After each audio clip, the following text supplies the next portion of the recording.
Motivovaná ideou kreatívne sa vyjadriť a pritom inšpiráciu čerpať z minulosti dolnozemských Slovákov, staropazovčanka Zdenka Ikerová sa rozhodla vyskúšať sa v pyrografii. Zaujímavá technika vypaľovania do dreva sa jej zapáčila a každodenne sa v nej zdokonaľuje. V tom ju dodatočne motivuje aj záujem spoluobčanov a turistov. Slovo Božie, kostol, fodrožky, folklór, hrdinovia, príslovia a porekadlá sú nevyčerpateľným zdrojom inšpirácie Zdenky Ikerovej zo Starej Pazovy.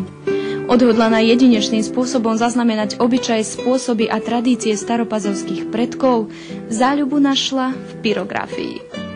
Pyrografia to je kreslenie, čiže vypaľovanie dreva. To jestvuje na nárade, na to je to pyrograf, ktorým sa do dreva vypaľuje a i tak sa tvorí obraz.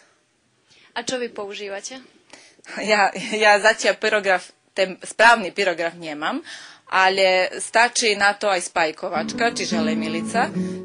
Je to taká ako ceruza, ona tenko robí, má aj iné nastavke, tieto súčiastky.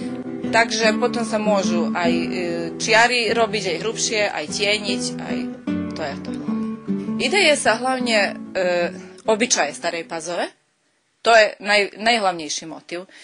Znamená, to sú, ako som povedala, už tie andíke, čo išli na vodu, tie studne, čo sme mali, živú vodu na centre, kostov, tu potom, lebo hlavne tí, čo hľadia moje obrazy, aj čo si objednávajú, hľadajú, aby vždy bol ten kostol, aby boli andíke, aby bola živá voda.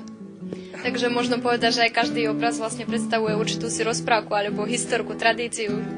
Áno, má aj tradíciu, aj históriu, ale hľadím to, aby tak vždy som niečo zmenila. Znamená, každý je unikátny, každý má potom svoju rozprávku. Je to náročné, tá technika vlastne, zdolať to? Nie. Niekomu, kto hľadia, áno, možno aj je náročné, ale to je tiež tak ako háčkovať, vyšívať, alebo to zmieruje. Hlavne, kto pozná, kto to nacvičí si ruku, to potom ide. Čo je najdôležitejšie pre najlepší výkon? Najdôležitejšie je mať silnú elektrinu, struju, že by mohla vypáliť to drevo, že by išlo do dreva, aj mäkké drevo. Znamená, nemôže sa z hociakého dreva robiť, lebo je to potom je náročnejšie, ťažšie to ide, vidia sa hrubie, tenšie čiary, ale aby to bolo mäkké, biele drevo, aj bez čo menej tých gódov, čo sa povie. Mám nakreslený motív, potom s ňou, tu mi je zdroj svetla, záväzný, podporu pre ruku musí mať, aj potom pomaly začínam, musí byť celkom horúca.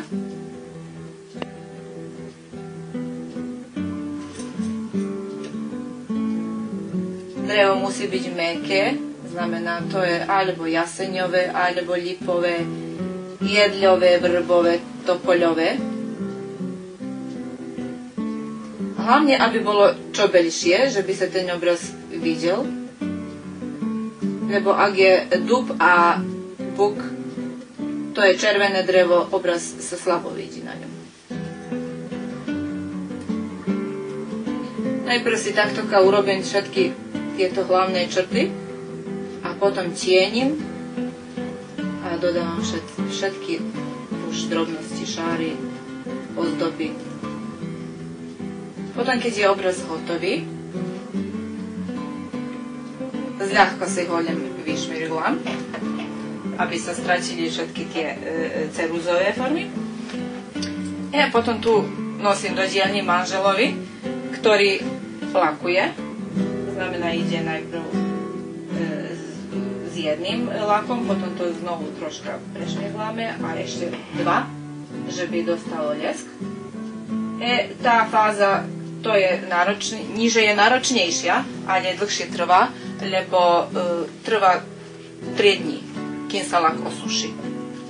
Kusy vypáleného dreva oslovujú hlavne návštevníkov etnobazarov. Každá doba má vlastné, nové spôsoby na zachovanie rozprávok našich babičiek.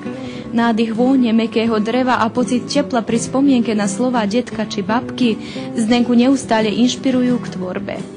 Pritom svoje diela netradičným spôsobom predkladá aj novým generáciám.